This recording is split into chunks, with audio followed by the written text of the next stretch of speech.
इससे स्टार्ट लूंगा। सुनो जरा। जबरदस्त। जबरदस्त तुम हो मेरी जान।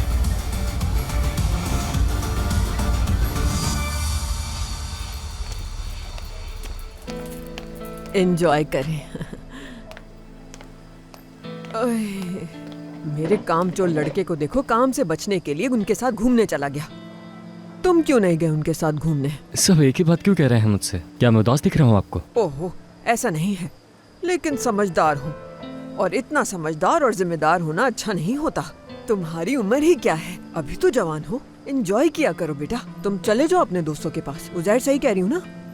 मैं अपने भाई को नहीं छोड़ूंगा, मेरा भाई उदास है, मैं देख सकता हूँ। हाँ, मैं उदास नहीं हूँ मेरे भाई, तुम ऐसा क्यों कह रहे हो? मुझे पता है। जब तुम उदास होते हो तो तुम्हारी शक्ल ऐसी हो जाती है, उस दिन भी ऐसी हो गई थी। अरे नहीं बेटा, ये उदास नहीं है, थक चुका है ये बुरी तरह। मैं अभी इसकी पसंद का केक लेकर आती हूँ, उसे खाने के बाद फौरन थकन उतर जाएगी।